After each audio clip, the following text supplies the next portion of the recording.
আজ আমাদের বেনা পড়া, কাল আমাদের দোল, পূর্ণিমাতে চাঁদ উঠেছে, বল হরি বল। বলেন, দোলের আগের দিন চাচর, কি চাচর? 2 তারিখে চাচর, 3 তারিখে দোল। মনে থাকবে সবার? হ্যাঁ হ্যাঁ। 1486 খ্রিস্টাব্দে চৈতন্য মহাপ্রভু দোল পূর্ণিমার দিনে জন্ম নিয়েছিল নবদ্বীপে। সেই দিনটা ছিল গ্রহণের দিন। গ্রহণে কি হয়? চন্দ্রগ্রহণে চাঁদ লুকিয়ে যায়, তাই তো? কেন চাঁদ লুকালো? বলে গৌরাঙ্গ চাঁদ আসবে বলে আকাশে চাঁদ লজ্জায় লুকিয়ে গেল। গ্রহণের দিনে সবাই ভয়ে হরিনাম করে। গ্রহণের দিনে যখন হরিনাম হলো, আরে হরি নামেই তো হরিনামে, হরিনামে হরিনামে গঙ্গা তীরে গঙ্গা জলে স্নান করে সবাই হরিনাম করছে, আর হরিনামে হরিনামছে আমার গৌরাঙ্গ মহাপ্রভু আসছে, নিতাই গৌর হরি বল। হ্যাঁ, তাহলে যে দিনটা আমার মহাপ্রভুর জন্মদিন, সেই দিনটা কত ভক্তি সহকারে পালন করা উচিত কি? তাই ব্যভিচার বন্ধ, সদাচার শুরু, এটাই সবার কাছে প্রার্থনা করি।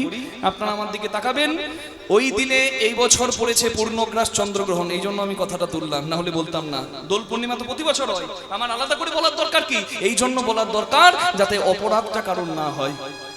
1486 খ্রিস্টাব্দে মহাপ্রভু এসেছিলেন, সেই দিন ছিল পূর্ণগ্রাস চন্দ্রগ্রহণ। আর এতদিন পরে 2026 সালে আবার এসেছে পূর্ণগ্রাস চন্দ্রগ্রহণ। নিতাই গৌর হরি বল। কখন চন্দ্রগ্রহণ?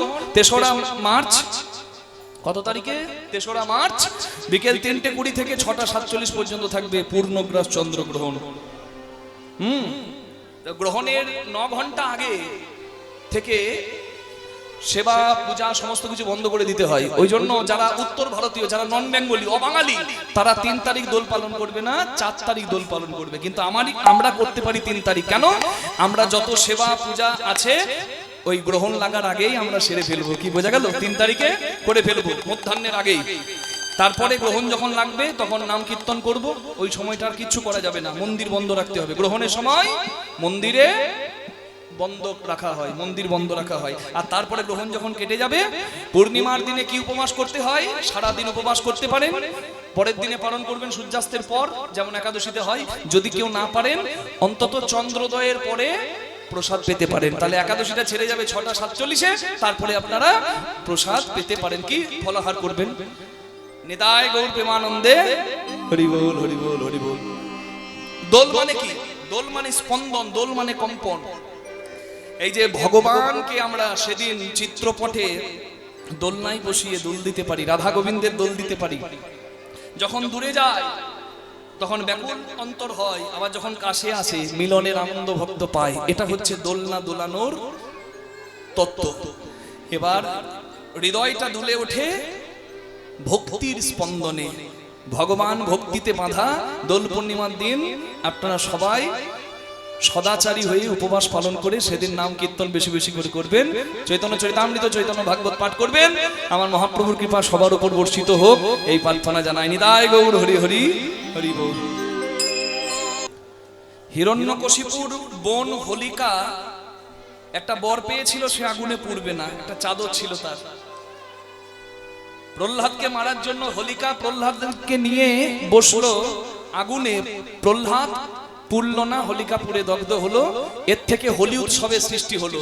ওই অহংকার পুড়ে ছাই হলো, ভক্তের জয় হলো, অশুভের উপর শুভের জয় হলো। সবাই প্রেমানন্দে হরি হরি বল বলো। সেই অশুভ শক্তি থেকে শুভের জয়, এটা হলো হোলি। হোলিকার নাম থেকে হোলি। কৃষ্ণ কালো, রাধা সাদা। কৃষ্ণ বলে যশোদাকে, আমি কালো, সে সাদা, কি করা যায় মা? বলে তাকেও রং মাখা, নিজেও রং মাখ, দুজনের রং এক হয়ে যাবে, ভেদাভেদ দূরে যাবে। চৈতন্য মহাপ্রভু জন্ম নিয়েছে হোলির দিনে, মানে বুঝতে পারছেন, সমস্ত ভেদাভেদ মানুষের মধ্য থেকে দূরে যাবে, মানুষ এক হবে, সবাই ভক্ত হবে। নিতাই গৌর হরি হরি বল। অনর্পিত চরিঞ্চিরাত করুণাবতীর্ণ কালো, সমর্পয়িতোন্নত উজ্জ্বল রসাংশ ভক্তি শ্রিয়ম, হরিপুরট সুন্দর দূতি কদম্ব সন্দীপিত, সদা হৃদয় কন্দরে স্ফুরতুব শচী নন্দন। সব থেকে দুর্লভ ধন, যে ধনের জন্য স্বয়ং ভগবানও কাঙাল, যে ধনের নাম প্রেম। এই যে আমরা দোল পূর্ণিমা পালন করি, দোল পূর্ণিমার 5 দিনটিকে কি বলে? পঞ্চম দিনটিকে কি দোল? পঞ্চম দোল। পঞ্চম দোল কথাটির মানে কি? পঞ্চম মানে 5, দোল মানে ঝুলন।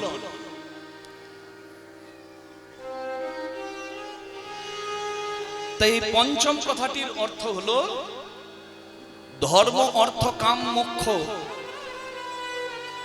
এই চারের জন্যই জগতে থাকা। আর এই চারের পরে যে 5 নম্বরের সম্পদ, যার নাম পঞ্চম পুরুষার্থ, যার নাম প্রেম, যা দেবের দুর্লভ, যাহা বিনা কৃষ্ণ প্রাপ্তি নহে কো সম্ভব। পঞ্চম দোল কথাটির অর্থই হলো এই 5 নম্বর ভক্তিটাকে গ্রহণ করো, যে ভক্তির নাম প্রেম। ধর্ম, অর্থ, কাম, মোক্ষ, এই নিয়েই বাঁচা। কিন্তু এরপরে এই 4 আচরণের পরে হলো 5 নম্বর আচরণ, যার নাম প্রেম। এই প্রেম যদি তোমার মধ্যে না থাকে তাহলে তুমি ভগবানের সেবার অধিকারী হবে না।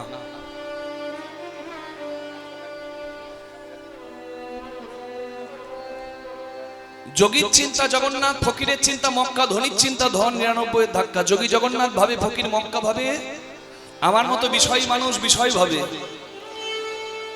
যা কোনোদিন পরিপূর্ণ হয় না, 99 আটকে যায়, 100 পরিপূর্ণ হয় না ভাই। কারণ যে যত পায় করে তত খায়, যেদিকে যায় হাত বাড়ায়, ব্যাংকে জমায় ভরি বাড়ায়, কিন্তু মন কোনোদিন ভরে না হয়। মানুষ চিরদিনের ভিখারি, কাঙাল, অভাবী হয়ে থাকবে, কিন্তু ভগবানের তো কোনো অভাব নাই। ঐশ্বর্য সমগ্রস্য বীর্য যশ মাধুর্য শ্রিয় জ্ঞান বৈরাগ্যশ্চৈব সন্নাং ভগৈতিঙ্গনা। ঐশ্বর্য, মাধুর্য, শ্রী, জ্ঞান, যশ, বৈরাগ্য, এই 6টি গুণকে ভগ বলে। এই 6টি গুণ যার মধ্যে থাকে তাকে ভগবান বলে। তাহলে ভগবানের সব আছে, তাই তিনি ভগবান। 6টি ঐশ্বর্যই আছে, তাই তিনি ভগবান। যাকে তাকে ভগবান বলা যাবে না। কৃষ্ণের মধ্যে 6টি ঐশ্বর্য আছে, তাই কৃষ্ণ ভগবান। মানুষের থাকে 50টা গুণ, তাই বলে মানুষের 50 কলা। দেবতার থাকে 55টা গুণ, তাই বলে দেবতার 55 কলা। দেবতার শ্রেষ্ঠ বিষ্ণু, তার থাকে 60 কলা। তার থেকেও 4টি গুণ বেশি নিয়ে কৃষ্ণ ভগবান, যিনি 64 কলায় পরিপূর্ণ ভগবান। নিতাই গৌর হরি হরি বল। এটা তো শাস্ত্রের কথা। তার মানে আমার ভগবানের কোনো অভাব নাই, কিন্তু তবুও তিনি প্রেমের কাঙাল। যে প্রেম থাকে ভক্তের কাছে। এই জন্য ধর্ম, অর্থ, কাম, মোক্ষ, এই 4-এর পরে 5 নম্বর সম্পদটি জায়গা পেয়েছে, যার নাম প্রেম। যাহা দেবের দুর্লভ, দেবতারাও প্রার্থনা করে প্রেম পাবার, যাহা বিনা কৃষ্ণ প্রাপ্তি নহে কো সম্ভব। তাহলে এই যে 5, এই 5 নিয়ে হয় পঞ্চম দোল। ভগবানের সেবা পরিপূর্ণ তখনই হয় যখন ভক্তি সম্পদ ভগবানকে নিবেদন করা যায়। পত্রং পুষ্পং ফলং তোয়ং যো মে ভক্তা প্রযচ্ছতি তদহং ভক্তি পরিতোষ্ণামি প্রযতাত্মনো। তুমি থালাতে কি সাজিয়েছো, রসগোল্লা না আপেল না কলা, এটি বড় কথা নয়। তোমার ভাব সেখানে মিশে আছে কিনা সেটি দেখার বিষয় হয়। কারণ তার নাম ভাবগ্রাহী জনার্দন। কি ভক্তিতে আমি নিবেদন করলাম সেটি ভগবানের কাছে প্রিয় হয়। তাই পঞ্চম দোল কথাটির অর্থই হলো, ভগবানের যদি প্রিয় হতে চাও তাহলে ধর্ম, অর্থ, কাম, মোক্ষের পরে এই 5 নম্বর সম্পদ পঞ্চম দোলে ভগবানের চরণে নিবেদন করে দাও। নিতাই গৌর প্রেমানন্দে হরি বল। যার অর্থই হলো ভগবানকে প্রেম দাও। হরি বল। এই জন্য আমরা বলি প্রেম যা কোনো কালে দেওয়া হয়নি, আমার প্রেমের ঠাকুর গৌরাঙ্গ হরিনামের সঙ্গে সেই প্রেমকে মিশিয়ে কলির মানুষকে দান করেছেন। আর বলেছেন, ওগো কলির জীব, তোমরা প্রেম ভরে নাম আশ্রয় করো। চারি যুগে চারি ধর্ম জীবেরই কারণ, চার যুগে চারটি ধর্ম। সত্যের ধর্ম ধ্যান, ত্রেতার ধর্ম যজ্ঞ, দাপরের ধর্ম সেবা, কলির ধর্ম নাম। ধর্ম আচরণ করা জীবের প্রথম কর্তব্য। কোথায় বলা আছে? মহাভারতে। কে বলেছেন? ব্যাসদেব। আহার নিদ্রা ভয় মৈথুনং চ সমানে তৎপশুভের নারায়ণাম ধর্ম হি এক অধিক বিশেষ ধর্মেন বিহীন পশুভের সমানা। মানুষ খায়, পশুও খায়। আহার মানে খাবার। নিদ্রা, মানুষ ঘুমায়, পশুও ঘুমায়। ভয়, মানুষও মরার ভয় পায়, পশুও মরার ভয় পায়। মৈথুন, মানুষও সন্তানের বাবা হবে, মা হবে, পশুও হবে। তাহলে তুমি একটা পশু না হয়ে মানুষ হয়েছো কেন? এর উত্তরটাই পরের লাইনে আছে, ধর্মেন বিহীন পশুভের সমানা। তুমি মানুষ হয়েছো ধর্ম আচরণের জন্য। যদি ধর্ম আচরণ তোমার মধ্যে না থাকে, তাহলে তুমি একটা পশুর সমান। নিতাই গৌর হরি বল। এই জন্য ধর্ম আচরণ করতে হয়। কে? ধর্ম যা আমাকে ধরে রাখে, আমি যা ধরে এভাবে বাঁচি, তাই হলো ধর্ম। কিন্তু দুঃখ লাগে তখন যখন মানুষ স্বার্থের জন্য ধর্মকে জলাঞ্জলি দেয়, ধর্মকে বিক্রি করে দেয়। সামান্য স্বার্থ। পেটে যতই খিদে জ্বালা থাক, নিজের মেয়েকে কখনো বিক্রি করা যায় না। যতই কোটি টাকা পাওয়া যাক, নিজের বাবাকে হত্যা করা যায় না। ঠিক তেমনি যত সংকটই আসুক না কেন, কখনো ধর্মকে জলাঞ্জলি দেওয়া যায় না। ধর্মই হলো পরিচয়। ধর্মহীন যদি কেউ হয়, তার পরিচয় একটা পশু হয়। নিতাই গৌর হরি হরি বল। তার পরিচয় পশুর সমান হয়। তাহলে কলিযুগের যুগ ধর্ম হলো হরি নাম। হরি নাম, নাম দিয়েই হবে কলিকালে ভগবানের সেবা। আর এই নামদাতা প্রেমদাতা আমার শ্রী চৈতন্য কলির মানুষের পরম হিতকারী। তাই বলে সংকীর্তনের পিতা শ্রীকৃষ্ণ চৈতন্য, সংকীর্তন যজ্ঞে তারে যে ভজে, তার জীবন হয় ধন্য ধন্য। নবদ্বীপ হেন গ্রাম ত্রিভুবনে নাই, জহি অবতীর্ণ আমার শ্রী গৌরাঙ্গ গোসাই। প্রণমঃ কলিযুগ সর্বযুগ সার, হরে কৃষ্ণ মহামন্ত্র যাহাতে প্রচার। তাহলে ধন্য কলিযুগ যার আবির্ভাবে, তাহলে তার জয় ত্রিভুবনে গাইবে না? তাই বলা হলো ত্রিভুবন করে যার চরণ বন্দন। আজকে এই হরিবাসরে বসে বাস্তবটা চিন্তা করুন, গায়ে গা লাগিয়ে হরিনামে। ভগবান শ্রীকৃষ্ণের জীবনে 3 লীলা, এক বৃন্দাবন লীলা, এক মথুরা লীলা, এক দ্বারকা লীলা। ভগবান কতদিন কোথায় ছিলেন? জীবনের 12টি বছর ভগবান বিরাজ করেছেন বৃন্দাবনে। কৃষ্ণলীলা সারাবলিতে বলা আছে ভগবান আনুমানিক 11 থেকে 12 বছর বৃন্দাবনে ছিলেন। কেউ বলে 10 বছর 8 মাস, কেউ বলে আনুমানিক 12 বছর। তারপরে ভগবান ছিলেন কোথায়? পরের 10-11 বছর ভগবান ছিলেন মথুরায়। তার মানে 12 আর 11 নিয়ে হলো 23 বছর। এই 22-23 বছর ভগবান ছিলেন বৃন্দাবনে এবং মথুরা মিলে। আর বাকি জীবনের 102 বা 103 বছর ভগবান যেখানে ছিলেন, সেই জায়গাটি হলো দ্বারকা। সব থেকে বেশি দিন যেখানে ভগবান ছিলেন। শ্রীকৃষ্ণের যতেক খেলা, সর্বোত্তম নরলীলা, নরবপু জহার স্বরূপ, গোপবেশ বেনুকর নবকৈশোর নটবর, নরলীলা হয় অনুরূপ। ভগবান যেখানে থাকেন সেই জায়গার নাম কি বলুন? বৃন্দাবন না। কৃষ্ণ যেখানে থাকে সেই জায়গার নাম কি? গোলক। গোলক, বৈকুণ্ঠ, স্বর্গ, সব জায়গা আলাদা আলাদা স্থান। একটু জেনে নি, স্বর্গে থাকে কারা? দেবতারা।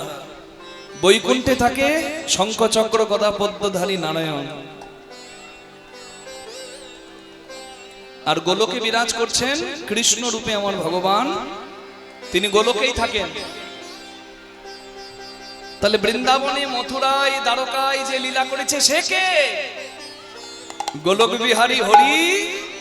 গোলক বিহারী হরি তিনি লীলা কারণে কৃষ্ণ মুরারি নেতাই গৌর হরি বল। বোঝা গেল সিনেমাটা কেমন? এটা জানার জন্য ট্রেলার দেখতে হয়, সংক্ষেপের একটা ভিডিও দেয় না, দু একটা সিনেমার দারুণ সিনগুলোকে তুলে দেয়, তখনই ইচ্ছা হয় বাবা রে এইরকম সিনেমাটা হবে তাহলে দেখবো। এটাকে বলছে সিনেমার ট্রেলার। তা গোলক যে কি প্রেমের রাজ্য, ভগবানের কি লীলার রাজ্য, তার ট্রেলার দেখেছিল মানুষ বৃন্দাবনে। নিতাই গৌর হরি বল। ভগবান নিত্য যেখানে ছিলেন সেখানে থাকেন, সেই জায়গা হলো গোলক। তাহলে গোলক বিহারী হরি তিনি অনেক লীলা করেছেন, কিন্তু সব থেকে শ্রেষ্ঠ লীলা হলো যখন নররূপে এসে বৃন্দাবন মথুরা দ্বারকাতে ছিলেন। নিতাই গৌর হরি হরি হরি বল। তাহলে ভগবান শ্রীকৃষ্ণ তিন লীলা করেছেন, বৃন্দাবন লীলা, মথুরা লীলা, দ্বারকা লীলা। যেমন গৌরাঙ্গ মহাপ্রভুর দুই লীলা, এক হলো নবদ্বীপ লীলা যতদিন নবদ্বীপে ছিলেন, আর এক হলো নীলাচল লীলা মানে যতদিন পুরীতে ছিলেন গৌরাঙ্গ মহাপ্রভু। তা কৃষ্ণ ভগবান যখন দ্বারকায় আছেন, খুব মন দিয়ে শুনবেন এই তথ্যগুলো। কৃষ্ণ ভগবান যখন দ্বারকায় আছেন, কৃষ্ণ ভগবান অনুভব করলেন যে আর কিছুদিন পরে আমাকে চলে যেতে হবে আর আমার যদুকুল ধ্বংস হয়ে যাবে। তাই ভগবান একটা শ্রেষ্ঠ যজ্ঞ করেছেন দ্বারকায়, যার নাম দানব্রত যজ্ঞ। এই দানব্রত যজ্ঞ কি একা কৃষ্ণ ভগবান করেছেন? না, এটি কর্ণও করেছেন, এটি রাজা হরিশ্চন্দ্র করেছেন, কিন্তু কৃষ্ণ ভগবান দানব্রত যজ্ঞ করেছেন। সেই যজ্ঞটা শ্রেষ্ঠ হয়ে আছে কেন? এই যজ্ঞে ভক্ত ভগবানের মিলন হয়ে গেছে। কি কুরুক্ষেত্রের মাঠে রক্ত ঝরিয়েছেন, চোখের জল ফেলিয়েছেন আমার কৃষ্ণ ভগবান ধর্ম প্রতিষ্ঠার জন্য। তাই ভগবান দানব্রত যজ্ঞে বলেছিলেন আমি সবাইকে ডাকবো, আমার যা আছে সব বিলিয়ে দেব, আর শেষ হয়ে গেলে ভিখারি হয়ে তাদের কাছে ভিক্ষা করব ভক্তের কাছে। তা ভগবানের শত্রুরাও হয়েছিল মিত্র, ভক্ত ভগবানের মিলন হয়েছিল, একবারে মিলন ক্ষেত্র হয়েছিল প্রভাস তীর্থ। তাই ভগবানের দানব্রত যজ্ঞের আরেকটি নাম প্রভাস যজ্ঞ। তাই প্রভাস যজ্ঞ করার পর ভগবান চিন্তা করলেন এবার তো আমাকে চলে যেতে হবে, কারণ ইতিপূর্বে অভিশাপ পেয়েছি,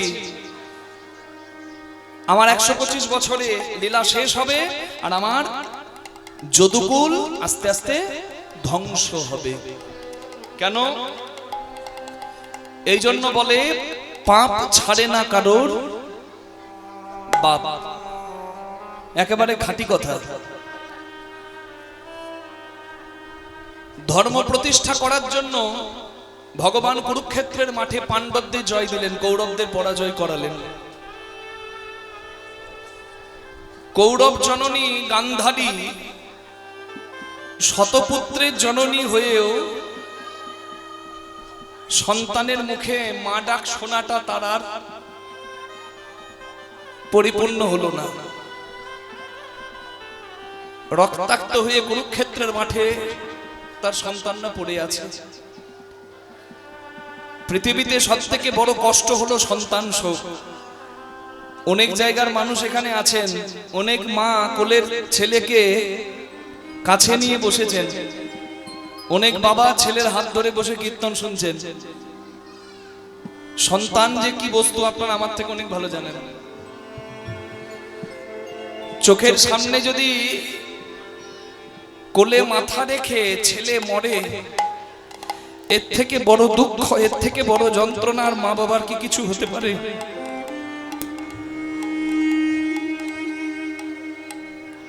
কোলে মাথা রেখে রক্তাক্ত দেহে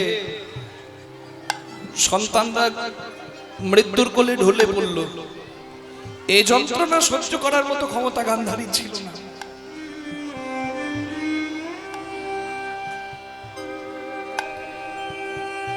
কথাতেই আছে, ময়দা বলো রুটি বলো ভাতের সম নয়, মাসি বলো পিসি বলো মায়ের সম নয়।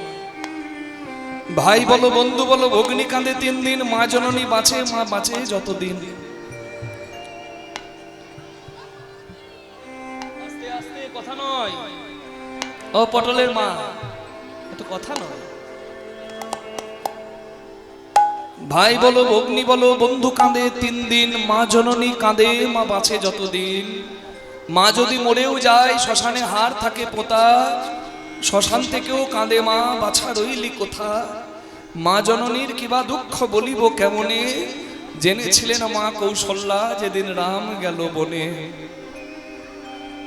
পৃথিবীর সব থেকে মধুর ডাক হলো মা ডাক। ইহ জগতে সব থেকে মধুর ডাক মা, আর পরপারে সব থেকে মধুর ডাক আমার প্রভুর নাম। ওই মধুর ডাক মা ডাকটা শোনা হলো না গান্ধারী।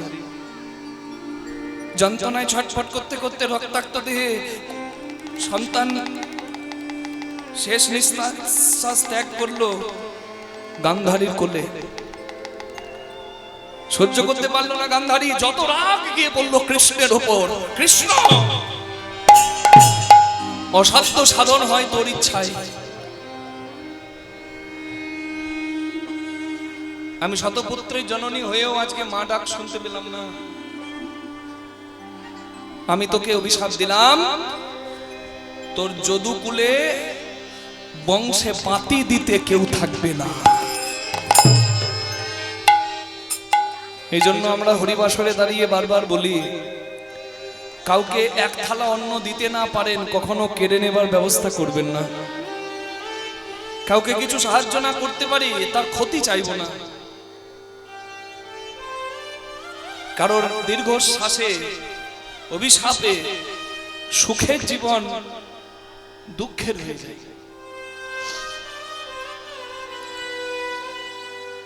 যদিও কৃষ্ণের দোষ নয়, কিন্তু পুত্র শোকে অন্ধ হয়ে গান্ধারী কৃষ্ণের যদুকুলের উপর অভিশাপ বর্ষণ করলেন।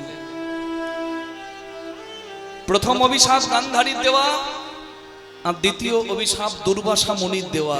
এই দুই অভিশাপে কৃষ্ণ ভগবানের কুল ধ্বংস হলো।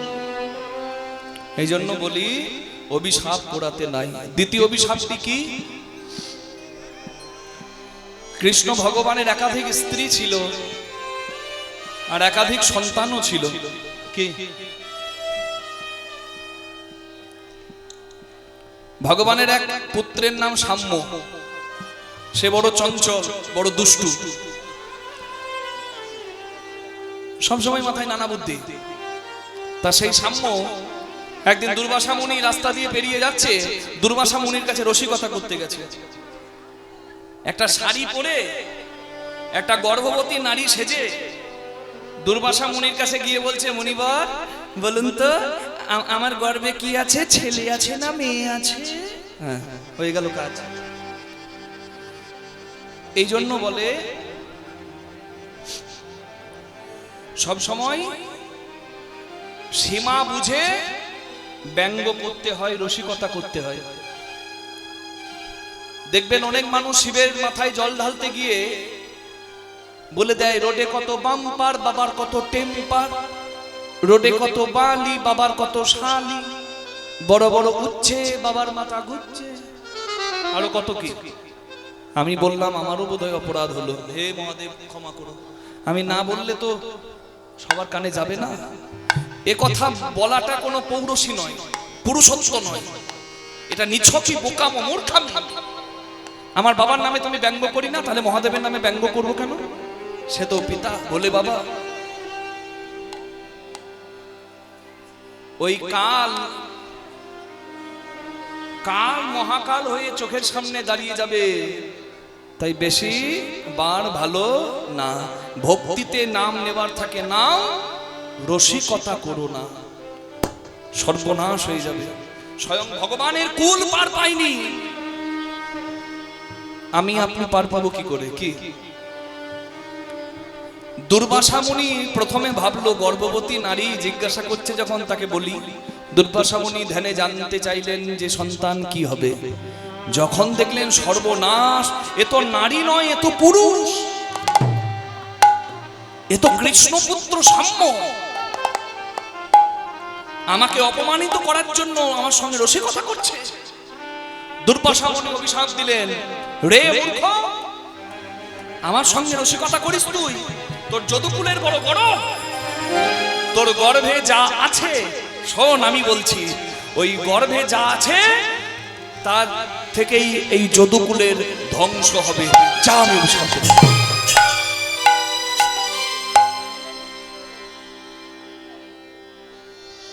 মুনির অভিশাপ সত্যি হয়ে গেল, মিথ্যা সত্যি হয়ে গেল। গর্ভ থেকে একটা লোহার শুল বের হলো, আর সেই শুল থেকেই হয়ে যাবে যদুকুলের নাশ।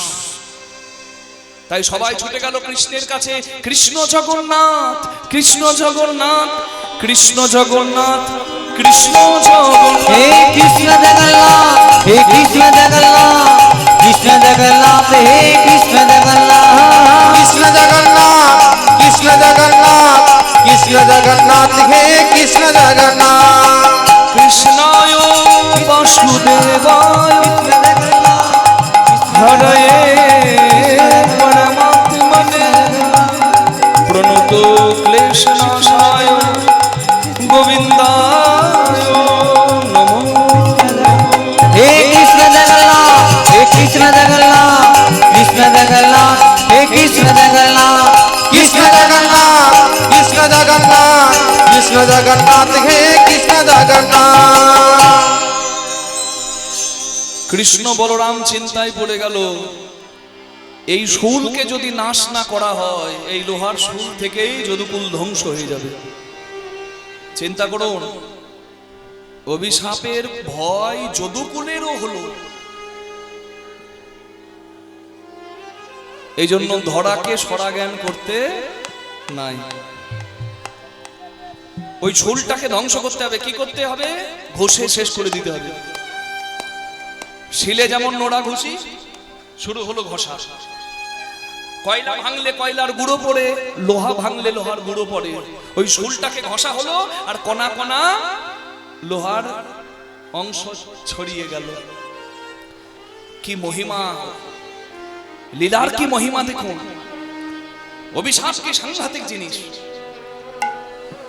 যতই ক্ষয় হোক, ওই যে গুঁড়োগুলো কণাগুলো পড়ছে, তাগুলো থেকে, সেগুলো থেকেই পরবর্তীকালে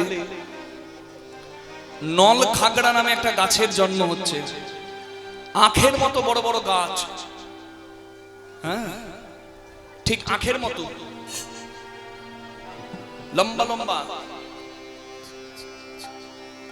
সেই নল খাগড়ার জন্ম হচ্ছে। আর সেই নল খাগড়ার বনে কৃষ্ণ ভগবানের এক পুত্র আরেক পুত্রের সঙ্গে রক্তক্ষয়ী যুদ্ধে নেমে পড়েছে। যদুকুলের একজন আরেকজনের শত্রু হয়ে ওই নল খাগড়া বাড়ি দিতে দিতে একে অপরের প্রাণ নিতে শুরু করে যদুকুলের ধ্বংসলীলা পরিপূর্ণ করলো। নিতাই গৌর হরি হরি হরি।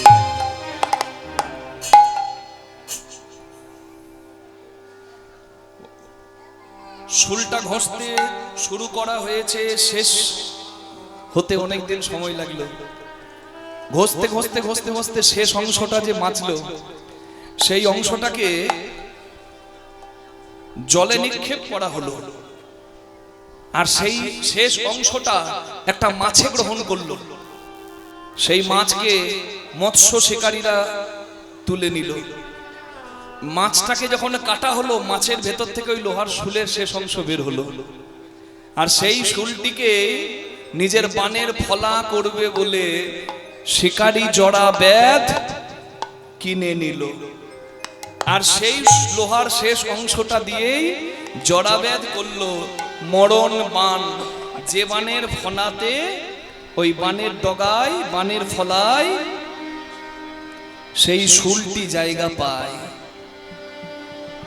দেখুন ঘটনা চক্রে কৃষ্ণ ভগবান প্রভাসযোগ্য সাঙ্গ করলেন। ভগবান জানতেন 125 বছর বয়সে আমাকে চলে যেতে হবে।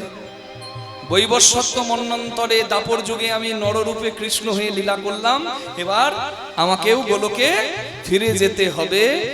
তা ভগবান বসলেন কদম্ব গাছের ডালে। কৃষ্ণ ভগবানের দেহটিকে একটা শিকার মনে করে জড়াবেদ, সেই জড়াবেদ যে ওই লোহার শুলটির শেষ অংশটা দিয়ে বাণ বানিয়েছিল, সেই জড়াবেদ বাণ নিক্ষেপ করলো, আর সেই বাণ এসে কৃষ্ণ ভগবানের লীলা শেষ করলো। নিতাই গৌর হরি হরি বল। তুমি ভেবেছ কি মনে এই ভুবনে তুমি যাহা করে গেলে কেহ জানে না, বারে বারে আর আশা হবে না। রে মোনা মা, বারে বারে আর আশা হবে না। রে মোনা মা, বারে বারে আর আশা হবে না।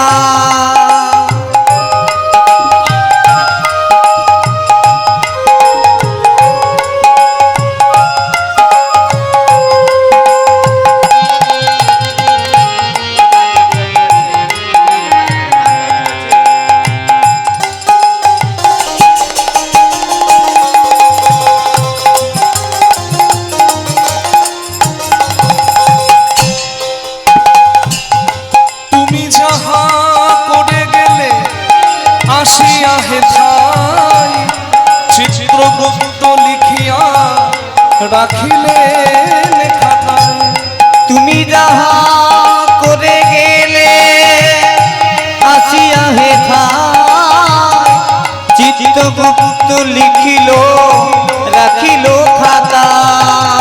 তোমার বিচারও করিবে সেই বিধাতা, বিচারও করিবে সে বিধাতা। তার কাছে ফাঁকি ঝুঁকি কিছু চলে না। বারে বারে আর আশা হবে না। রে মোনা মা, বারে বারে আর আশা হবে না। রে মোনা মা, বারে বারে আর আশা হবে না। ওরে মোনা মা, বারে বারে আর আশা হবে না। যা আছে কপালে তা ঘটে কালে কালে। জীবনম হরিভক্তস্য পরম পঞ্চ দিনানি চ নতুকল্প সহস্রাণি ভক্তিহীনশ্চ কেশব। ললাটে লিখিতং যস্তু ষষ্ঠী জাগর বাসরে ন হরি শঙ্কর ব্রহ্মাচান্যতা কর্তুমরসি। বলছে বিধিলিপি স্বয়ং ব্রহ্মা বিষ্ণু মহেশ্বর খণ্ডন করে না। 125 বছর বয়সে ওই জড়া ব্যাধের হাতে কৃষ্ণ ভগবানের লীলা শেষ হবে, এটা লেখা ছিল, তাই হলো। কর্মফল কর্ম করন্তি তো ফল ভোগন্তি। তাই ভাবিয়া করিও কাজ, করিয়া ভাবিও না। পূর্বজন্মে কৃষ্ণ ভগবান রাম রূপে লীলা করেছেন।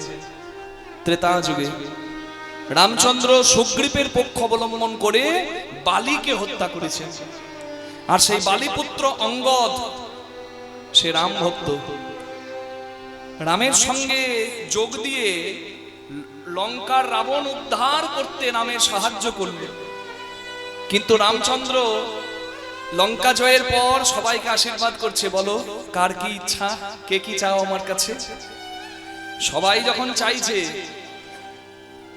রামের কাছে গিয়ে বালিপুত্র অঙ্গদ চাইল, প্রভু তুমি আমার প্রভু, আমি তোমার দাস, কিন্তু আমি জানতে পেরেছি তুমিই নাকি আমার পিতাকে হত্যা করেছ।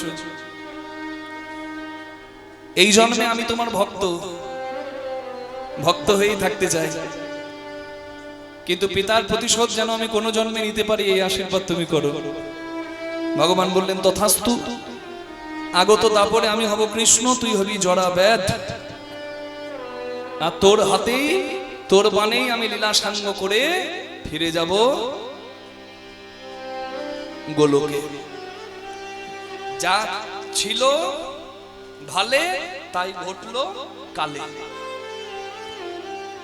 ভগবান শ্রীকৃষ্ণের লীলা শেষ, 125 বছরে ভগবান জড়াবেদের বাণে বিদ্ধ হলেন। কোন জায়গায়? গুজরাটে সমুদ্রের তীরে। যারা দ্বারকা বেড়াতে যান তারা জানবেন, জায়গাটির নাম ভালকা তীর্থ। দ্বারকা, ভেদ দ্বারকা, ভালকা। তারপরে যেখানে বলরাম দেব ধ্যানস্থ হয়ে লীলা শেষ করেছিলেন। কৃষ্ণ ভগবান বাণে বিদ্ধ হলো, আর অনন্ত দেব আমার বলরাম ধ্যানস্থ হয়ে লীলা শেষ করলো। সনাতনীদের এগুলো জানতে হবে। মানুষ মারা গেলে সৎকার হয়, ভগবানের দেহটা তো নরদেহ, তাহলে সৎকার করতে হবে। কি মা? সৎকার ক রকমের হয়? 3 রকমের। এক হলো জল সমাধি, এক হলো মাটি সমাধি, এক হলো অগ্নি সৎকার। আমাদের 3 রকমের সৎকার। জল সমাধি কাদের হয়? রামের ভক্তদের। কৃষ্ণ ভগবান জড়াবেদের বাণে লীলা শেষ করেছেন, আর রামের কি হয়েছে? রামচন্দ্র সরজু নদীতে বিলীন হয়েছে। যেহেতু রামচন্দ্র সরজু নদীতে বিলীন হয়েছেন, তার যারা ভক্ত, মানে রামের যারা পূজারী, রামের যারা ভক্ত, তারা জল সমাধি নেয় ঠিক রামের মতো। 1 বস্তা নুন, 1 বস্তা চুন রাম ভক্ত মারা গেলে তার দেহের সঙ্গে বেঁধে দেওয়া হয়, আর সরজু নদীতে নিয়ে গিয়ে ওই নদীতে রাম নাম সত্য হে বলে ফেলে দেওয়া হয়। প্রাকৃতিক ভাবে ওই নুন আর চুনের গুণে জলে শরীরটা বিনষ্ট হয়, জল দূষিত হয় না, ডিকম্পোজ হয়। এটা কোথায় হয়? অযোধ্যায় হয় জল সমাধি। এটা জানতে হবে। তাহলে এটা হলো 1 সমাধি। দ্বিতীয় সৎকার হলো জল সমাধি 1, দ্বিতীয় হলো মাটির সমাধি। কাদের হয়? বৈষ্ণবদের। তাহলে মুসলমান খ্রিস্টানদের যে সমাধি হয়, কবর বলুন বা অন্য নাম থাকতে পারে, তাহলে তাদের সমাধি আর আমাদের সমাধি কি এক? না, কখনো না। মুসলিমদের সমাধি বা খ্রিস্টানদের সমাধি হয় শুয়ে, আর আমাদের ধর্মে সনাতনীদের, বিশেষ করে বৈষ্ণবদের সমাধি দেওয়া হয় বসে। কেন সমাধি দেওয়া হয়? কেন? আগুনে পোড়ালে তো হয়। বলে কৃষ্ণ বলে কেঁদে কেঁদে ভগবানের ভক্ত হয়ে যারা নিজের দেহটাকে পুড়িয়ে নিয়েছে, পোড়া দেহ আর বারবার পোড়াতে হয় না, তাই মাটিতে সমাধি দেওয়া হয় বৈষ্ণবদের। আর 3 নম্বর সৎকার হলো অগ্নি সৎকার। কেন? অগ্নি আমাদের দেবতা। আমরা যদি শরীরটাকে দেহটাকে নিবেদন করি, এটাই আমাদের ধর্ম। ক্ষিতি, অপ, তেজ, মরুদ, বোম, পঞ্চভূতে আমার দেহটা মিশে যায়। জলে তাপ দিলে জল যেমন বাষ্প হয়ে উড়ে যায়, যা দিয়ে আমার দেহ গড়া তা এই পঞ্চভূতেই মিশে যায়। তাই তো ছন্দে বলা হয়, এই যে মানবে দেহ কর নিরীক্ষণ, চতুর্বিংশ তন্ত্রে হয়েছে গঠন। ষড়রিপু পঞ্চভূত একত্র করিয়া, তাহার মাঝেতে 10 ইন্দ্রিয় ধরিয়া, মহাভূত অহংকার সহকারে মন, 24 তত্ত্বে মানব দেহের গঠন। যা আছে ভূ ভাণ্ডে, তাহা আছে 3.5 হাত দেহ ভাণ্ডে। কি আছে জগতে? মাটি, জল, বাতাস, আগুন, মহাশূন্য। কি আছে শরীরে? মাটি, জল, বাতাস, আগুন, মহাশূন্য। বলে মিলিয়ে দাও বাবা। তাহলে মেলানোটাই তো আমার কাজ। দেখুন, মাটিতে ঢেকে আছে মাটি, এটাকে বলছে ক্ষিতি। মাটিতে মিশে আছে মাটি, তাহলে নিচে হলো ক্ষিতি, মাটি। তারপরে অপ, অপ মানে জল। জল, জল কোথায় থাকে? হ্যাঁ, জলের স্থান কোনটা? জল নির্গত হয় কোন স্থান থেকে? জয় নিতাই গৌর হরি বল। জল থাকে এই পাত্রে। ভজন রাজ্যে যাকে বলে সহস্রার পদ্ম হয়, সহস্রে যে দল, মধ্যে তার রামেশ্বর গোলক মণ্ডল। নাসামূলে দ্বিদল পদ্ম রূপখঞ্জ নাখি, কণ্ঠ জুড়ে 16-10 পদ্ম দিল রাখি। হৃদপদ্ম বিরাজিত 12 যে দলে, কুলকুণ্ডলী 10 দল নাভির মূলে। নাভির নিম্ন ভাগে আছে 1 সরোবর, সরোবর, সরোবর জলাশয়।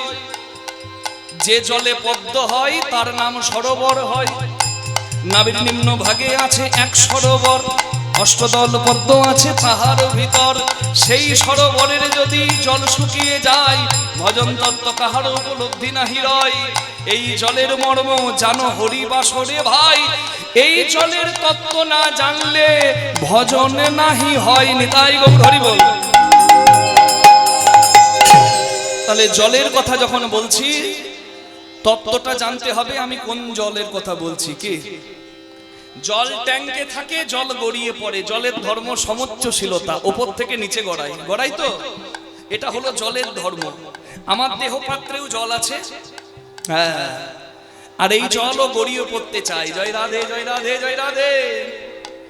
কিন্তু বলছে সংযম যদি কারোর মধ্যে থাকে সে জলকে ধরতে পারে, আর ভজনের সাধনের গুণে সে জলকে ঊর্ধ্ব মুখে পদ্মে সহস্রাতে বসাতে পারে। সেটি কিভাবে হয়? তাহার ভেতর আছে নারী 3.5 কোটি, সরোবরে আছে নারী 3.5 কোটি, 72,000 নারী তাতে আছে আটি, তার মধ্যে 700 প্রধান যে রয়, শতাধিক 24 নারী তাতে শ্রেষ্ঠ হয়। 124 নারীর মধ্যে 32 নারী দেখো, জগতে নাম ইহার রয়েছে উল্লেখ, তার মধ্যে 24 হয়েছে প্রধান, 24-এ 14 আছে যে প্রধান। 14 বিশ্ব দড়ির মধ্যে আছে নারী 3, ইরা পিঙ্গলা সুষুম্না প্রবীণ, বাম ভাগে ইরা আর দক্ষিণে পিঙ্গলা, মধ্যভাগে সুষুম্না যা চক্রভেদী রইলা। এই যে মানব তত্ত্ব যে জনে জানে, নরলোকে তুচ্ছ তারে দেবলোকে মানে।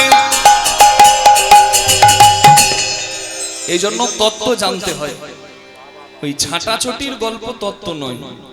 তত্ত্ব দুটি, এক দেহ তত্ত্ব, আর এই দেহ তত্ত্ব জেনে আর একটা তত্ত্ব জানার সৌভাগ্য হয় যাকে বলে আধ্যাত্মিক তত্ত্ব। তাহলে দেহ তত্ত্ব আর আধ্যাত্মিক তত্ত্ব দুই হলো তত্ত্ব। তত্ত্ব কি না, যেটা জানলে গর্তে পড়ে মরতে হয় না। নিতাই গৌর হরি বল। এই গর্ত থেকে বাঁচার নাম তত্ত্ব। গর্ত বলতে কি বললাম সেটা সদ্গুরুর চরণ আশ্রয় করে আপনারা জানবেন। রাঁধুনি হইবি ব্যঞ্জন রাঁধিবি, হাড়ি না ছুইবি তাই, পতঙ্গের জালে মাতঙ্গ বাঁধিবি, প্রীতি পাইবি তাই। এটা হলো ভজন, এটা হলো তত্ত্ব। কি? তাহলে আমি যে জলের কথা বলছি সেই জলের ব্যবহার জানতে হবে। কি করে ব্যবহার করব? আমরা তো সংসারী মানুষ, কি মা? আমরা যদি বিয়ের পর সংযমী হয়ে বসে থাকি তাহলে চলবে? সংসার হবে? রাঁধুনি হইবি ব্যঞ্জন রাঁধিবি, হাড়ি না ছুঁইবি তাই। আমার ঘরে মন্দির আছে, আমি যদি মরি আমার মন্দিরে সেবা দেবে কে? তার জন্য ফুল দরকার, ফল দরকার।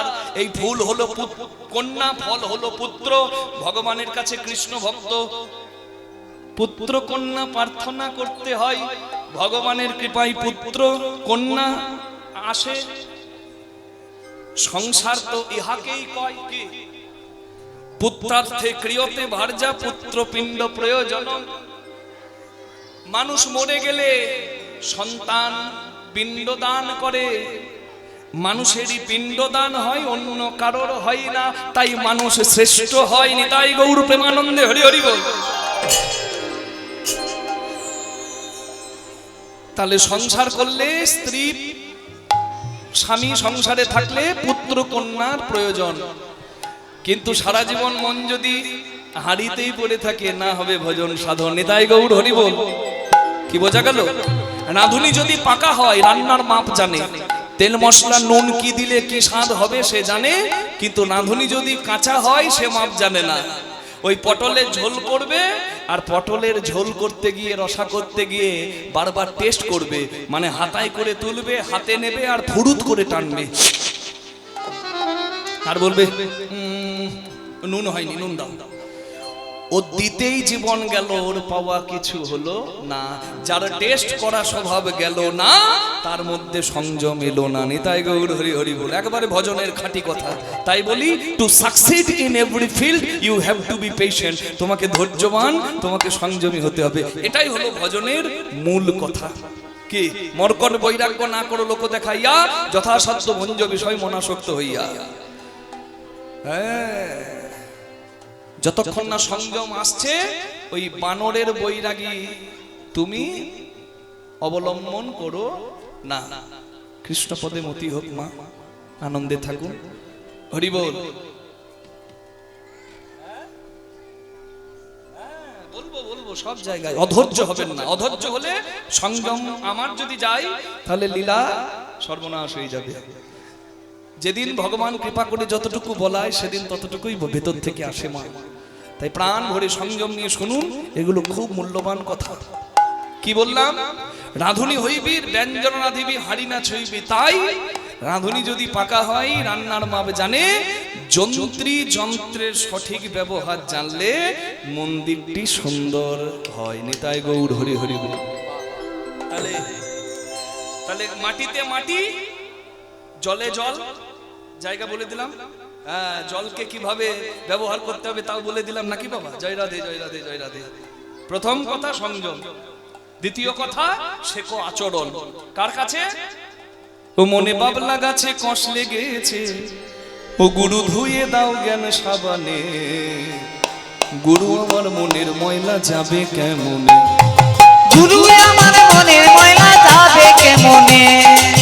গুরু আমার মনের ময়লা যাবে কেমনে?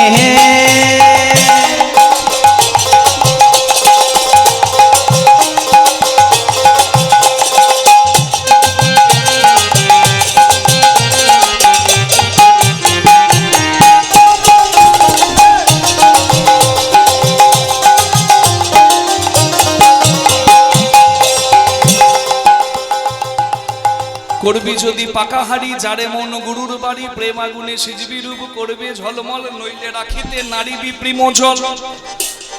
আমার কথা বুঝছে তারা, হাড়ি পাকা যাদের তারা। যাদের হাড়ি কাঁচা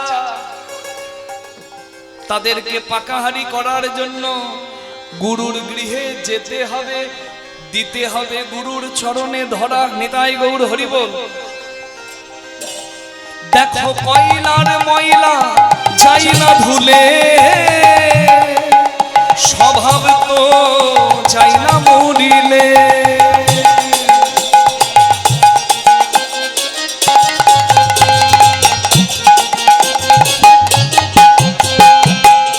আমি তত্ত্ব জানি না, হরিবাসরে বসে আছি, তত্ত্ব বুঝছি না, তাহলে আমি কি করব? কি বাবা বলছে? তার জন্য তত্ত্বদর্শী গুরুর আশ্রয় নিতে হবে। কি মা? এই জন্য সদ্গুরুর চরণাশ্রয় নিতে হয়। আমি শুধু গুরু বলি নাই, গুরু তো অনেকেই সাজে, গুরু হওয়া কি অত সহজ নাকি? হ্যাঁ, তত্ত্বদর্শী হতে হবে। যার নিজের মধ্যে আধ্যাত্মিকতা নাই, সে আপনাকে কি করে আধ্যাত্মিক পথে নিয়ে যাবে? তার জন্য সদ্গুরুর চরণাশ্রয় করতে হয়। কি বললাম? কয়লার ময়লা যাই না ধুলে, স্বভাব যাই না মরিলে। আমি বলছি হরিবাসনে দাঁড়িয়ে, কয়লারও ময়লা যাই যদি আগুনের সঙ্গ পাই।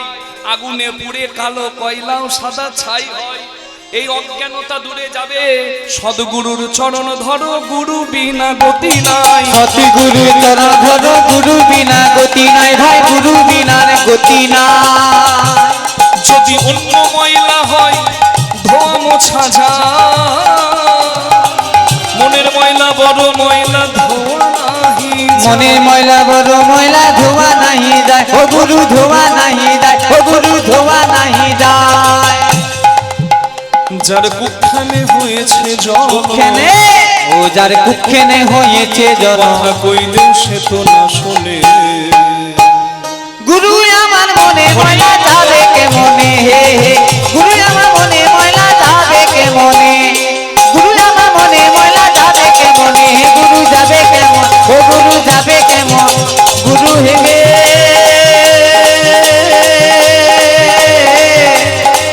ও গুরু যাবে কেমনে? গুরু যাবে কেমনে? গুরু যাবে কেমনে?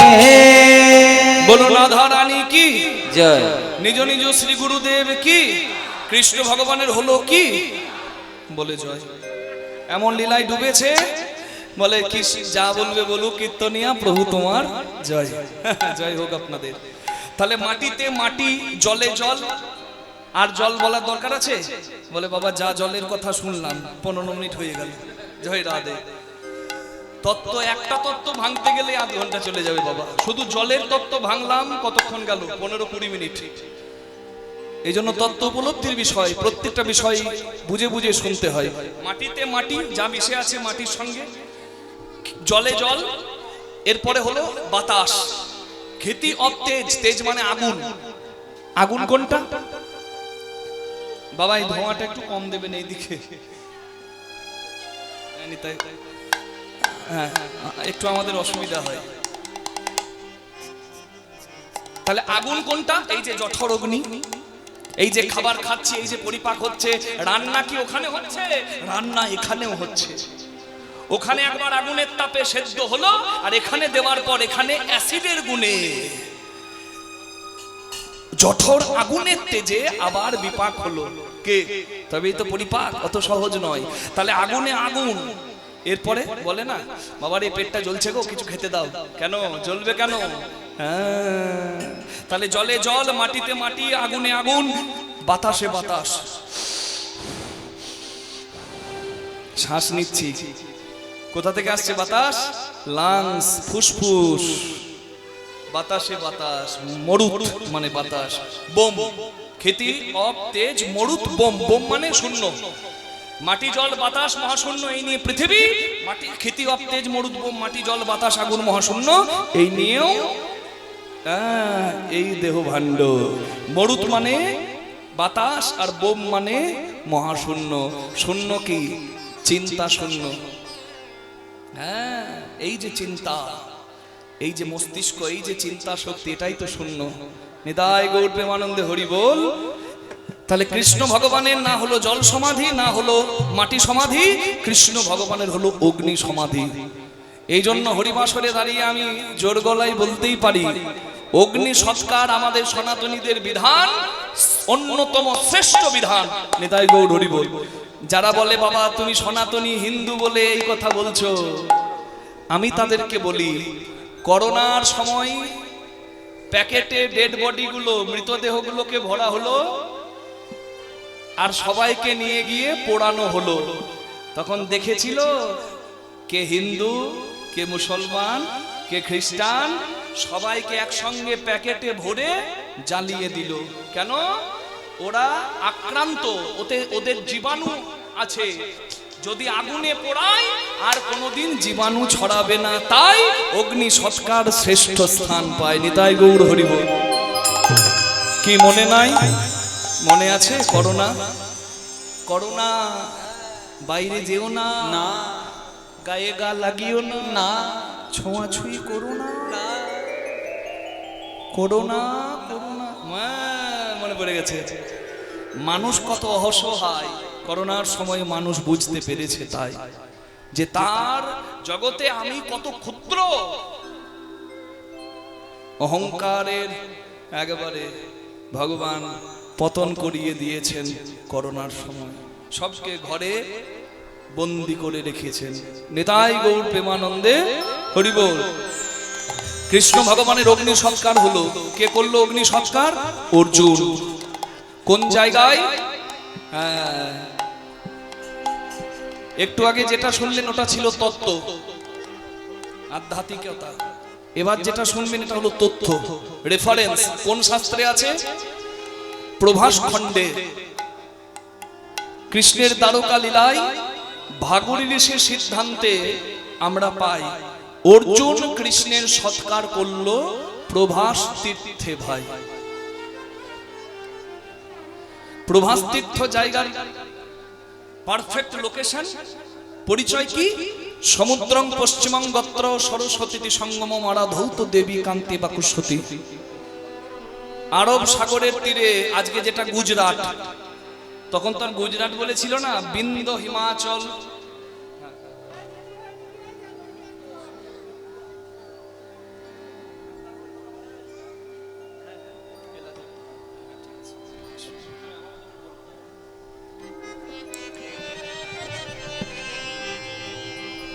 যেমন গঙ্গা যমুনা সরস্বতী তিন নিয়ে হয় ত্রিবেণী, ঠিক তেমনি হিরণ্য, কপিলা আর সরস্বতী, এই তিন নদী এক হয়ে প্রভাস নদী নাম ধরে সমুদ্রে মিশেছে। ওই প্রভাস তীর্থেই কৃষ্ণ ভগবানের সৎকার হলো অর্জুনের দ্বারা। ভগবানের সব অঙ্গ নরদেহ তো, তাই গোলকের ভগবান গোলকে বিরাজ করলেন আর নরদেহটা সৎকার হলো। সব অংশ পুরলেও পরমাত্মার হৃদয় স্বরূপটা পুরল না, ভগবানের হৃদয়টা অগ্নিদগ্ধ হলো না। অর্জুন শেষ অংশ বলে সেটিকে ওই প্রভাস তীর্থে নিবেদন করলেন। প্রভাস তীর্থের জল এসে সমুদ্রে পড়ল আর ভগবানের শেষ অংশটা সমুদ্রে এলো। বহুদিন সমুদ্রে আস্তে আস্তে আস্তে আস্তে বহুদিন সমুদ্রে ভগবানের শেষ অংশটা ঘুরতে লাগলো ঘুরতে লাগলো। সমুদ্রের সঙ্গে সমুদ্রের যোগ আছে, আরব সাগরের সঙ্গে বঙ্গোপসাগরের যোগ আছে। ভারতের পশ্চিম উপকূলের ভাসানো ভগবানের শেষ অংশ ভারতের পূর্ব উপকূলে ঠিকলো পুরীর সমুদ্রে। ততক্ষণে ভগবানের ওই শেষ অংশটা একটা কাষ্ঠে রূপান্তরিত হয়েছে, যাকে আমরা বলি দারু ব্রহ্ম কাষ্ঠ। সেটি পুরী সমুদ্রে এসে লাগলো আর ইন্দ্রদুম্ন রাজার দ্বারা সেই দারু ব্রহ্ম কাষ্ঠ থেকে জগন্নাথের মূর্তি নির্মাণ করা হলো। নিতাই গৌর প্রেমানন্দে হরি হরি গুণ। এই জন্য এখনো বলে জগন্নাথের মধ্যে আমার ভগবান কৃষ্ণের প্রাণ আছে। যদি কেউ সনাতনী হিন্দু না হয় তার প্রবেশের অধিকারও পুরীর মন্দিরে নাই। প্রেম সে বলুন রাধা রানী কি, শ্যাম সুন্দর কি, পুরী নীলাচল ধাম কি। বাহ, কড়া চাঁদর। আপনাদের সবার কাছে এবার আমরা কি করে ভগবানের মূর্তিটা নির্মাণ হলো ইন্দ্রদুম্ন রাজার কথা আস্বাদন করাবো। কিন্তু আপনাদের সবার কাছে অনুরোধ, আপনারা দিয়েছেন বলেই এত সুন্দর হরিবাসরটি সাফল্য মণ্ডিত হচ্ছে। আপনাদের কাছে কমিটির কর্মকর্তারা দাদারা ভিক্ষার পাত্র নিয়ে যাবে, আঁচল নিয়ে যাবে। প্রাণ ভরে আপনারা দান করুন। মানুষ 500 হাজার হাজার টাকা দিয়ে লটারি কাটে ভাগ্য বদলাবার জন্য, কিন্তু যার ইচ্ছাতে অসাধ্য সাধন হয়, যে কোনোদিন ঋণ বাকি রাখে না, তার সেবা পূজার জন্য আপনারা যদি কিছু তুলে দেন বহু গুণ আমার গোবিন্দ ফেরত দেবে। তাই আপনাদের কাছে ভিক্ষার পাত্র নিয়ে যাচ্ছে, আপনারা প্রাণ ভরে দান করুন। দ্রৌপদী মা স্নান করতে গিয়ে দেখলে এক মুনির বস্ত্র বানের জলে ভেসে চলে গেছে। লজ্জায় মুনি দাঁড়িয়ে আছে নদীর জলে, উঠে আসতে পারছে না। নিজের শাড়ির অনেকটা অংশ ছিঁড়ে দ্রৌপদী মা ওই মুনিকে দান করলো। দ্রৌপদী মা চলে গেলে সেই মুনি সেই ছেঁড়া শাড়িটাকে নিজের বস্ত্র হিসাবে পরলো আর ভগবানের কাছে প্রার্থনা করলো, যে আমার লজ্জা রক্ষা করেছে, হে দিন দুনিয়ার মালিক, তার যদি কোনোদিন বিপদ হয় তুমি তার মান রেখো। হ্যাঁ, দিলে কখনো কমে না। কৃষ্ণ ভগবান শিশুপালকে বধ করলো, কৃষ্ণ ভগবানের হাতে সুদর্শন চক্র এলো আর ভগবানের রক্তক্ষয় হলো। সবাই দাঁড়িয়ে দেখলো, কিন্তু দ্রৌপদী গিয়ে কৃষ্ণের হাতে নিজের শাড়ি ছিঁড়ে কৃষ্ণের হাতের ওই রক্ত ধারাটা বন্ধ করার জন্য হাতটাকে বেঁধে দিল। বারবার দ্রৌপদী দিয়েছে, তাই শত শত বস্ত্র দিয়ে, হাজার হাজার বস্ত্র দিয়ে যেদিন দ্রৌপদীর প্রয়োজন হলো সেদিন গোবিন্দ দ্রৌপদীর মান রাখলো। প্রেম সে বলুন রাধা রানী কি, শ্যাম সুন্দর কি। একটু জোরে জয় দেওয়া যাবে কি? আমি নাম করছি, আপনারাও মুখে করুন নাম, হাতে করুন কাম। কি? ওই দেখুন পাত্র যাচ্ছে, দান দেবেন। মনে রাখবেন দান দেবার নিয়ম আছে একটা, কি? আপনি প্রতিদিন দিতে পারবেন না, একদিন দিন, কিন্তু এতটুকু দেবেন যেন এক বেলা আহারের ব্যবস্থা হয়। এটা হলো দানের নিয়ম। বৈষ্ণব বা ভিখারি যদি ঘরের দরজায় আসে, এতটুকু দিতেই হয় যেন এক বেলা তার ক্ষুধা নিবৃত্তি হয়। এখনকার দিনে ন্যূনতম এক বেলা খাবার খেতে গেলে 50-100 টাকা লাগে। যদি সম্ভব হয় আপনারা দেবেন, যার সামর্থ্য আছে সে দেবে, আর যার সামর্থ্য নাই সে যা পারবে তাই দেবে। নিতাই গৌর প্রেমানন্দে হরি বল হরি বল হরি বল। প্রেম সে বলুন রাধা রানী কি, শ্যাম সুন্দর কি, জগন্নাথ দেব কি। আমি যে ভজনটা গাইছি সেটি হলো উড়িয়া ভজন, ওই পুরীর ভজন। চলুন গাইতে গাইতে যাই। কড়া চাদর সোনা চাদর, কড়া চাদর সোনা চাদর, যাকক কহছিল কন্দেহি মারিব তো তেল যশোদা রানী। সে তো কন্দেহি মারিব তো তেল যশোদা রানী, সে তো কন্দেহি মারিব তো তেল যশোদা রানী।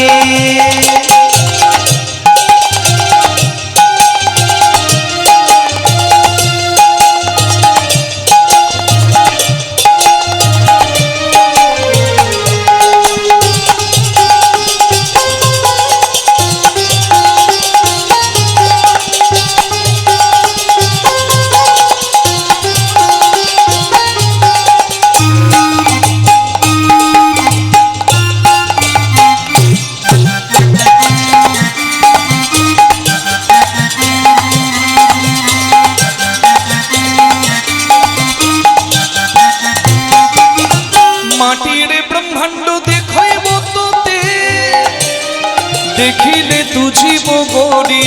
আহা দেখিলে পুজিব গৌরী, আহা দেখিলে পুজিব গৌরী।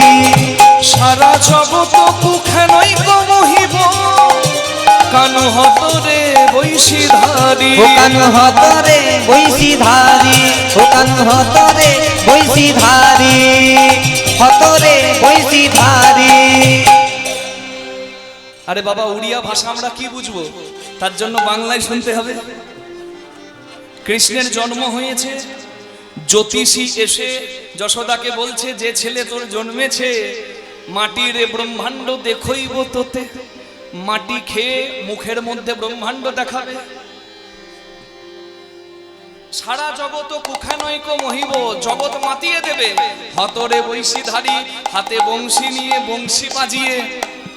কিন্তু এই ছেলে থাকবে না, চলে যাবে মথুরায় অক্রুরের রথে চেপে। দিনে অক্রুর রথর চড়িল, অপুর রথরে চড়িল, সে চালে জীব তোতে ছাড়িল। ও দিনে অপুর রথরে চড়িল, সিয়ে জালি জীব তোকে ছাড়িল। বাঁধি পাইব না পড়ত কানি, কন্দেহি মারিব তোতে যশোদা রানী। সে তো কন্দেহি মারিব তো তেল যশোদা রানী, সে তো কন্দেহি মারিব তো তেল যশোদা রানী।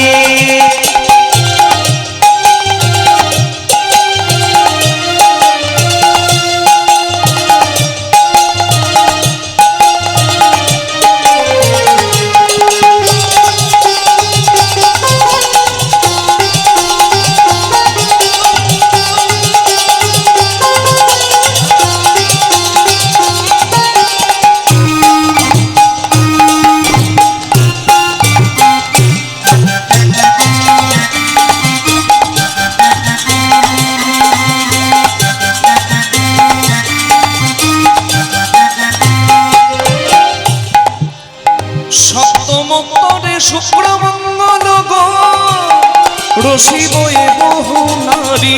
আহা রসিব এ বহু নারী, আহা রসিব এ বহু নারী। সিংহ ঘরে তার শনি রবি যোগ, করিব এ নানা চুরি। আহা করিব এ নানা চুরি। কৃষ্ণের জন্ম লগ্নটা কেমন সেটা বলা হলো। কেমন জন্ম লগ্ন? অছি একাদশ ঘরে রাহুল, অছি একাদশ ঘরে রাহুল, চিয়ে মানিব নি কিছু আউল। মিশে মানিব নি কচি রাহুল। রাধা প্রেমরে করিব তনির মনি, কন্দেহি মারিব তো তেল যশোদা রানী। সে তো কন্দেহি মারিব তো তেল যশোদা রানী, সে তো কন্দেহি মারিব তো তেল যশোদা রানী, সে তো কন্দেহি মারিব তো তেল যশোদা রানী, সে তো কন্দেহি মারিব তো তেল যশোদা রানী। জগন্নাথ দেব কি, রাজা ইন্দ্রদুম্ন কি, যার হাত ধরে জগন্নাথ প্রতিষ্ঠা পেল তার নাম রাজা ইন্দ্রদুম্ন। দাপরের কৃষ্ণ দারু ব্রহ্ম কাষ্ঠ হয়ে পুরী সমুদ্রে এলো, কিন্তু যার হাতে প্রতিষ্ঠা পেল তার নাম রাজা ইন্দ্রদুম্ন। ভক্ত না হলে কি ভগবানের লীলার সঙ্গী হওয়া যায়? সে ছিল পরম বিষ্ণুর ভক্ত রাজা ইন্দ্রদুম্ন। ওগো পুরা কালে ছিল রাজা